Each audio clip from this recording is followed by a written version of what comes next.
ईमान ना आंदो, उन्हनि ईमान ना आंदो, अल्लाह तबारक व तआला जो उन्हनि जे मथां ग़ज़ब नाज़िल थियो, कावड़ नाज़िल। त अहिड़ी तरह रब से कानून बयानु फरमायो त असां अव्हांखे नेमतूं ॾियूं, अव्हां जूं घुरियल निशानियूं ॾियूं, ऐं उन जे बावजूदि तव्हां ईमान न आणींदव त पोइ अलाह जो अज़ाब ईंदो। ऐं हाणे इन्हनि आयतुनि जे अंदरि अल्लाह पाक फरमायो, फरमाईंदव इज़ क़ुलना लिल मलाइकति इसजुदू लिआदम फसजदू इल्ला इब्लीस क़ाल असजुदु लिमन ख़लक़त तीना। फरमाईंदा असां जॾहिं इंसान खे पैदा कयोसीं, आदम अलैहिस्सलाम खे अल्लाह पाक पैदा करणु फरमायो, ऐं पैदा करण खां बाद में सभिनि फ़रिश्तनि खे रब से हुकुम फरमायो त फ़रिश्तो इन आदम अलैहिस्सलाम खे सजदो कयो। त सभिनीनि फ़रिश्तनि सजदो कयो। शैतान जेको इबादत करे करे करे करे फ़रिश्तनि जी जमात में वञी करे पहुतो हुयो, उन बजाए सजदे करण जे उन इनकार कयो। हाणे उन छा चयो? उन चयो त साईं हाणे सभ खां पहिरियां जीअं फरमाईंदा आहिनि त सभ खां पहिरियां कहिड़ो गुनाह थियो? सभ खां पहिरियां क़त्ल जो गुनाह थियो। इहा ॻाल्हि ग़लति आहे। सभ खां पहिरियां जेको गुनाह थियो उहो गुनाह थियो तकबर जो, वॾाई जो। इन इब्लीस खे रब हुकुम फरमायो त बाबा मुंहिंजो हुकुम अथई तूं सजदो कर।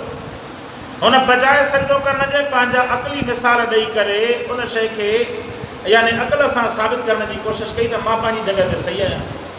अल्लाह तबारक व तआला फरमायो त न, इंसान तुंहिंजे साम्हूं जेकॾहिं ॿ शयूं अची वञनि, हिकिड़ो अव्हां जे साम्हूं अकुलु अची वञे, ॿियो अव्हां जे साम्हूं नकुलु अची वञे, त उन वक़्त में तव्हांखे अकुल खे पोइ ते छॾे करे नकुल जी ताबेदारी कबी, तॾहिं जॾहिं अव्हांखे ख़बर पइजी वञे त बाबा हीउ नकुल जेको आहे अल्लाह जो क़ुरान आहे ऐं रसूलुल्लाह जो फ़रमान आहे, त उन वक़्त में इंसान जेको आहे पंहिंजे सभिनी अकुलनि शयुनि खे छॾे करे नकुल जे पोइ लॻी पवंदो।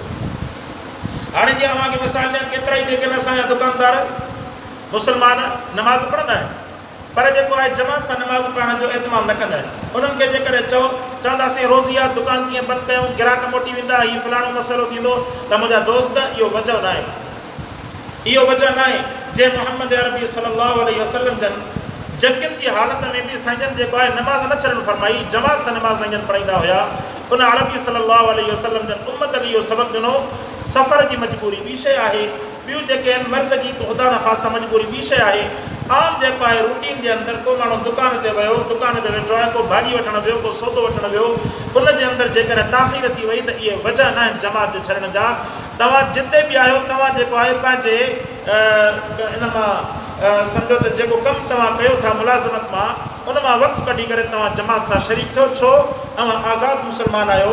हा, जेकॾहिं को माण्हू आज़ादु न आहे, को माण्हू मुलाज़िम आहे, अहिड़ो ग़ुलाम आहे जो उनखे पंहिंजो सेठ नमाज़ ते वञण ई नथो छॾे, ऐं उनजी इहा मजबूरी आहे जो जेकॾहिं उन सेठ जो कारोबार छॾे थो वञे त बुख थो मरे, यकीनी हिकिड़ो फ़ैसिलो आहे त उन वक़्त में इजाज़त आहे त तव्हां ठीकु आहे, पोइ हुते वञी नमाज़ पढ़ो, इहा मजबूरी आहे। बाक़ी आम पंहिंजे दुकान ते वेठो आहे, मुलाज़िमत थो करे, या साईं मुंहिंजे चवां को कमकार थो करे, उन हालत में चवे त साईं मूं तां जमात माफ़ आहे। मुंहिंजा दोस्तो, उन्हनि मुस्लमाननि जे हालत ते अफ़सोस आहे जेके नमाज़ ई नथा पढ़नि, ऐं वरी ॿिया उहे जेके नमाज़ पढ़नि था पर रोज़ाना जेको आहे आदत बनाए छॾी अथनि जो पंहिंजे दुकाननि ते वेही नमाज़ था पढ़नि। इन्हनि खे बि सोचणु घुरिजे, इन्हनि खे बि नमाज़ जमात सां पढ़णी पवंदी। मजबूरी जे हालत में जमात खे छॾण जी इजाज़त आहे, इहा शइ मजबूरी न आहे जो रोज़ानो माण्हू आदत बनाए सही शहर में आहियां, मसरूफ़ आहियां, सौदो वठण थो वञा, या दुकान जेको आहे मां बंदि नथो करे सघां। मुंहिंजा दोस्तो, अचानक जेकॾहिं अव्हां जे लाइ को मसइलो थी पियो घर में, ख़ुदा न ख़ास्ता, उन वक़्त में दुकान बंदि थींदो या कोन थींदो? जॾहिं उन वक़्त में अव्हां दुकान बंदि करे सघो था, हीअ बि अल्लाह तबारक व तआला सां सौदो आहे, रब जी रज़ा जो सौदो आहे। माण्हू अल्लाह खे राज़ी करणु थो अचे, कंहिं जे रज़ा जे लाइ, कंहिं इंसान जी रज़ा जे लाइ नथो अचे, बल्कि मुंहिंजे रब खे राज़ी करण जे लाइ हाज़िर थिए थो। उन रब जॾहिं इहो अहसान कयो जो ज़िंदगी जहिड़ी अज़ीम नेमत ॾिनई, इन अज़ीम नेमत जे अंदरि जॾहिं माण्हू हक़ अदा करे त नमाज़ जो पूरो अदा करण जी कोशिशि करे। सो अहिड़ी तरह मूं अर्ज़ु कयमि त शैतान खे जॾहिं अल्लाह पाक हुकुम फरमायो त सजदो कर, त उन सजदे जो इनकार कयो, ऐं सजदे जो इनकार करण जो वजह छा ॿुधाई? वजह इहो ॿुधाई, फरमाई त असजुदु लिमन ख़लक़त तीना। क़ुर फरमायो त मां इन खे सजदो कयां जंहिंखे तो मिटीअ खां पैदा कयो। आदम अलैहिस्सलाम खे अल्लाह पाक मिटीअ खां पैदा कयो। हाणे इन अॼोके वक़्त जे जेके इहे फ़िरक़े वारा आहिनि, इन्हनि जे विच में ॾिसो मसइलो ॾिसो, उहे चवंदा त रसूलुल्लाह सल्लल्लाहु अलैहि वसल्लम जेके नूर आहिनि, ऐं अल्लाह जे क़ुर फरमायो त असां आदम अलैहिस्सलाम खे मिटीअ मां पैदा करे उनखे नूरनि खां सजदो करायोसीं। त मालूम इहो थियो त असुल जेको आहे रब जो हुकुम आहे, मालिक जो हुकुम आहे त अल अम्रु फ़ौक़ल अदब जे क़ानून जे तहत जेको मालिक जो हुकुम अदब खां मथे आहे। जेकॾहिं मालिक चयो त तव्हां जेको हिन इंसान खे सजदो कयो त फ़रिश्तनि खे पंहिंजी नूरानियत ॾिसणी न हुई, बल्कि उन्हनि जेको अलाह जो हुकुम ॾिसी करे आदम अलैहिस्सलाम खे सजदो कयो।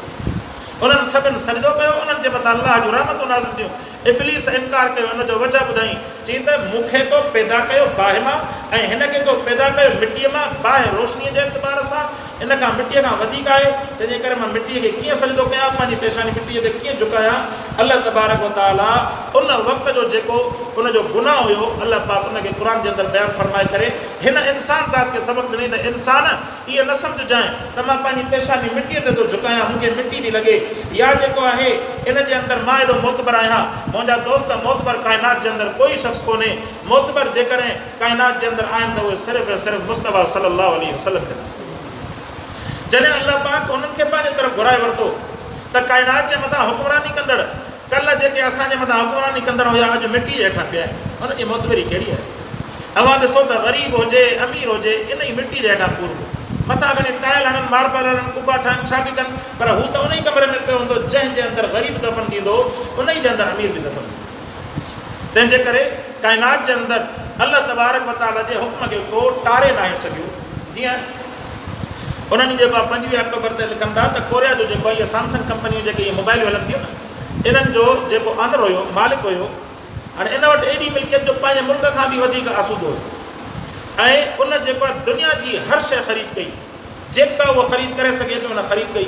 ऐं उनजो मौक़िफ़ इहो हुयो त जेकॾहिं माण्हू दौलत सां पंहिंजी चाहत जी का शइ ख़रीद नथो करे सघे त पोइ दौलत ई बेकार आहे। उन वटि एॾो माल हुयो, तमामु घणो माल, जो $20 बिलियन त चवनि था त सिर्फ़ु उन जे अकाउंट जे अंदरि पिया हुया। $350 बिलियन जी इहा हिन जी इंडस्ट्री हले पई, जंहिंसां सैमसंग जी टीवियूं, मोबाइलियूं, इहे सभु शयूं हलनि पियूं। चवनि पिया त 6 सालनि खां पंहिंजे पुट खे उन चयो, 6 सालनि खां कुमा में हुयो, पंहिंजे पुट खे उन चयो, चई त काइनात मां जेका शइ तोखे ख़रीद करणी हुजे ख़रीद कर, नयूं दवाऊं ठाहिणी हुजनि नयूं दवाऊं ठाहे, पर जेका मूंखे हिकु दफ़ो ॿीहर जेका आहे ज़िंदगी जे अंदरि वधीक वाधारो करे। पर अल्लाह तबारक व तआला जे हुक्म जे साम्हूं उनजी दौलत बि ख़तमु थी वई ऐं उन जूं जेके दवाऊं सभु जेके आहिनि कंपनियूं सभु हेठि थी वियूं।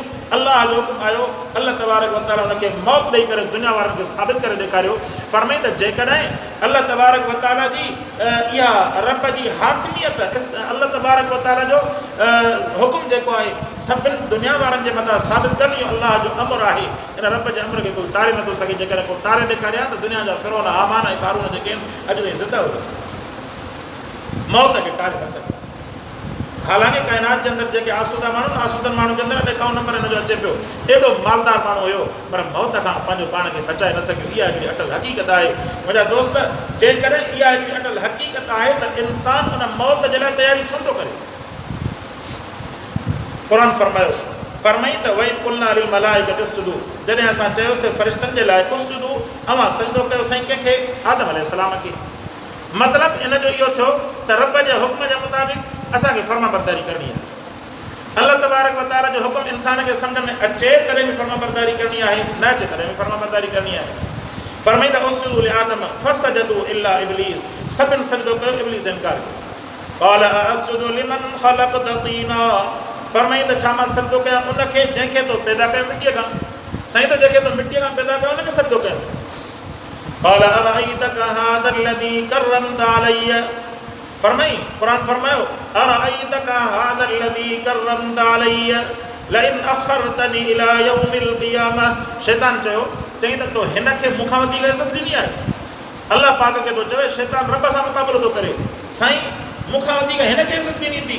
तकबर जे करे, वॾाईअ जे करे शैतान जेको आहे हमेशह जे लाइ लानती बने। तकबर जे करे, वॾाई जे करे। तंहिंजे करे दोस्तो, दुनिया जे अंदरि इंसान तकबर न करे, इंसान वॾाई न करे। वॾाई जी जेका सिफ़त आहे उहा ठहे थी मुंहिंजे रब जी ज़ात खे। इन खां अलावा काइनात जे तख़्ते ते जेके इंसान आहिनि असां सभु मोहताज आहियूं अल्लाह जी ज़ात। असांजी का हैसियत कोन्हे। हिकिड़ो वक़्तु अहिड़ो अची वेंदो, दुनिया जो अमीर बि मरंदो, दुनिया जो ग़रीब बि मरंदो। जेके अॻु में पंहिंजो पाण खे दुनिया जा ॾाढा सम्झंदा हुया त असांखां सवाइ दुनिया ई न हलंदी, अवां ॿियनि खे छॾे ॾियो। हिन पंहिंजे सिंध जो हे माज़ी जो मिसाल ॾिसो, ज़रदारी जेको आहे, अवां सम्झंदा हुआ, उहे सम्झंदा हुआ पंहिंजो पाण खे त असांखां सवाइ सिंध हलंदी कोन, हाणे मौत जी बिस्तरे ते पिया। इहा मिल्कियत कहिड़े कम जी? इहा मिल्कियत, इहे मालो मता, इहे बंगला, इहे महलात कहिड़े कम जा? जेकर इंसान के सबक वठनो है तो इन मां सबक वठे। ये मालात ठायूं केर भी हुजे, केड़ो भी हुक्मरान हुजे, केड़ा भी बादशाह हुजन, सो उहे जेके समझन पिया त कायनात जे दफ़्तर ते तव्हां मुशर्रफ जो मिसाल ॾिसो, का हिन ते पाकिस्तान ते हुकूमत कई, अॼु जेको आहे अहिड़ी बीमारी जे अंदरि वरितल पियो आहे जो बेड खां कई साल जेको बेड खां उथी नथो सघे, बेड ते लॻो पियो आहे, उते न हुनजो साह थो निकिरे, न जेको आहे उनखे ज़िंदगी थी मिले, ज़िंदगी मौत जी कश्मकश में सालनि खां पियो आहे। मुंहिंजे रब ॿुधाइण फरमायो त काइनात जे अंदरि हक़ीक़ी हुक्मरान ज़ात आहे त मुंहिंजे अल्लाह आहे। हालांकि माण्हू हूंदा जेके दुनिया वारनि जे साम्हूं ईअं मुका लाराए करे चवंदा त आहे को असां खां वधीक ताक़तवर, आहे को असां खां पावरफुल, केतिरा ई माण्हू जेके मारे छॾिया, अमेरिका ॾिसो, काइनात जा जेके वॾा ॾाढा ॾिसो, पर अल्लाह तबारक व तआला पंहिंजी ताक़त पंहिंजी कुवत इंसान ज़ात खे ॾेखारी, पर भई ताक़तवर ज़ात अल्लाह जी आहे। फरमाईंदल इन फरदनी इला यौमिल क़ियामति लअहतनिकन्न ज़ुर्रियतहु इल्ला क़लीला। ऐं इब्लीस जेको हुयो अल्लाह जो इनकारी मुनकिर हुयो, पर उनखे इहो यकीन हुयो त इनकार जे बावजूदि जेकॾहिं मुंहिंजी दुआ खे क़बूल करण वारी ज़ात आहे तो बि अल्लाह जी। अॼोके वक़्त जे मुशरिक खां त इब्लीस चङो हुयो। मुशरिक जेको आहे वते तो अल्लाह खे छॾे करे गैर अल्लाह जे दर ते, कॾहिं काठीअ खे ॿाहूं तो ॿधंदो हुते, कॾहिं घोड़े खे, कॾहिं क़बर खे, कॾहिं के झंडे खे, कॾहिं के कुबे खे, हाजत रवा ज़ात सिर्फ़ ऐं सिर्फ़ मुंहिंजे अल्लाह जी। हालांकि जेकर अहिड़ी ॻाल्हि हुजे त सभ खां वधीक मुशरिकनि जो सरदार त इब्लीस आहे। इब्लीस चवे हा न त मुंहिंजो फलाणो पीर, फलाणो बुज़ुर्ग, फलाणो वेठो आहे, उन खां मां घुरां थो, उहो मुंहिंजी मदद। पर हुन इब्लीस खे बि ख़बर हुई त हक़ीक़त में इहे जिन खे बि सॾनि था अल्लाह खां सवाइ इहे सभु जाली आहिनि। हक़ीक़त में मोहताजी खे ख़तमु कंदड़ ज़ात या ज़रूरत खे पूरी कंदड़ ज़ात सिर्फ़ ऐं सिर्फ़ अल्लाह पाक जी आहे। फरमाईंदल इन अख़रतनी इला यौमिल क़ियामति लअहतनिकन्न ज़ुर्रियतहु इल्ला क़लीला।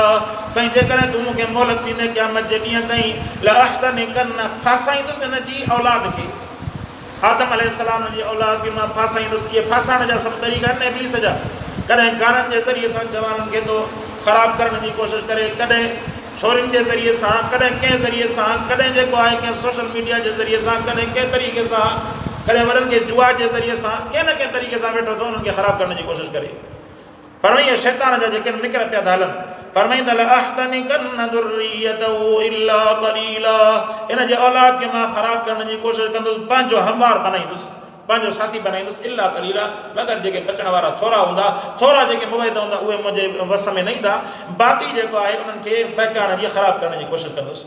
क़ाल फमन तबिअक, अल्लाह बि फ़ैसिलो ॿुधायो, फरमाईंदा निकिरी वञ मलऊन फमन तबिअक मिनहुम, जंहिं बि इन आदम अलैहिस्सलाम जे औलाद मां तुंहिंजी ताबेदारी कई, फ़इन्न जहन्नम जज़ाउकुम जज़ाअम मग़फ़ूरा। फरमाईंदा पोइ बेशक इन्हनि जो बदिलो, इन्हनि जी जॻह जेका आहे जहन्नम आहे, ऐं इहो जहन्नम इन्हनि जे लाइ पूरो बदिलो आहे।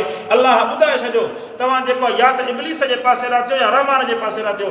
जेको रहमान जे पासे ॾांहुं हूंदो उहो जन्नत में वेंदो, जेको इब्लीस जे पासे खां हूंदो उहो जहन्नम में वेंदो। अल्लाह पाक कंदो आहे। अल्लाह से असांखे क़ुरान खे सम्झण अमल करण जी तौफ़ीक़ अता फ़रमाए। वाख़िर दावाना अनिल हम्दुलिल्लाहि रब्बिल आलमीन।